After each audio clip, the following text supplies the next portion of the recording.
Hey there, welcome to my lazy review of this new movie Cuckoo. And like so many films in 2024, I saw zero marketing for this film, but of course, checking my good old Regal app, I saw the trailer and I'm like, you know what?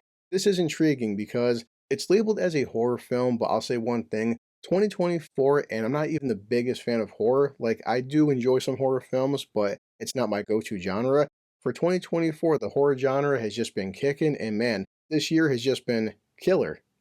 That was awful. I just had to get one in, but yeah, the trailer is very, very vague. I guess it's about some girl going to visit her dad, and there's some kind of creepy resort, and it doesn't tell you a whole lot. But when I was reading the comments section, so many people are happy about that because, goddamn, how many people, and I know if you're watching this, you probably feel the same way, where the trailers just they give away the entire friggin' movie, and we're so sick of it. This film, I don't know what to expect, except that it's a horror film and it has a creepy resort, and that's all I'm expecting. So I'm just gonna check it out, and as I always do, come back and just give my honest opinion. So yeah, let's go see a film called Cuckoo, and okay, enjoy my intro.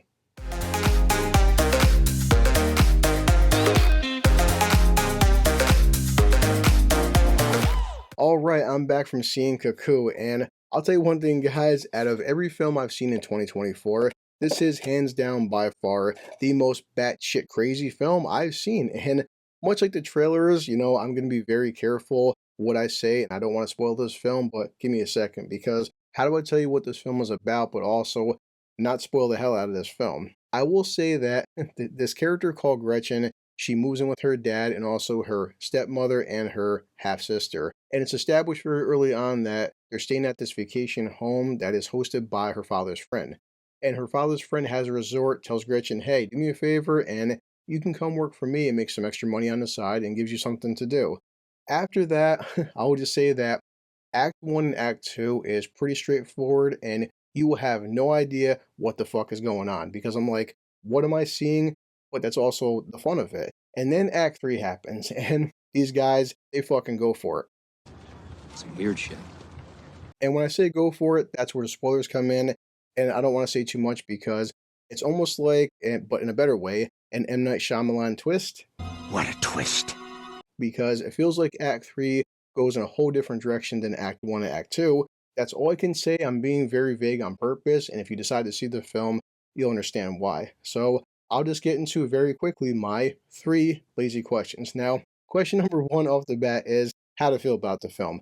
I'll just say this right now that I will give them all the credit in the world for originality. They're not copy and pasting other horror movies, and I liked the movie a lot. I wouldn't say I loved it, but I was intrigued, and I did like the fact that again, when you're watching the first hour and 15 minutes of the film, you have no idea what's happening. And then trust me when I say this, everything will be explained.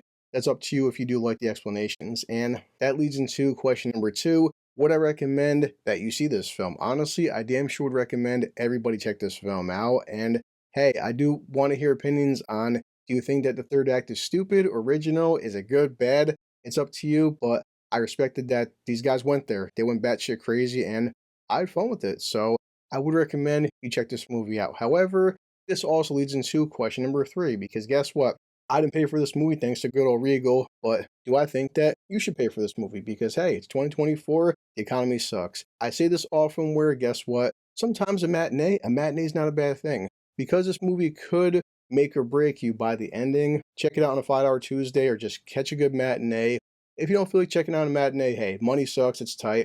Damn sure rent this movie on iTunes or Vudu, whatever you want to do. It's worth watching. At least that's how I feel about it. Every film I talk about, I have to rate. This one is no different. It was kind of complicated for me driving home how to rate this, but you know what? Sitting down in front of the camera, having some drinks. Yeah, this movie is very simply put, it's fun and original. There's no denying it is original. That's it. Let me, as always, check my watch because I'm friggin' busy. Finish this Pepsi and yeah, let me grab Bender. Cheers. This calls for a drink. You know what? Everybody needs one of these. It's called a catchphrase. Thanks for watching. I'll see you later. Enjoy your day, but for me, I'm always heading back to work.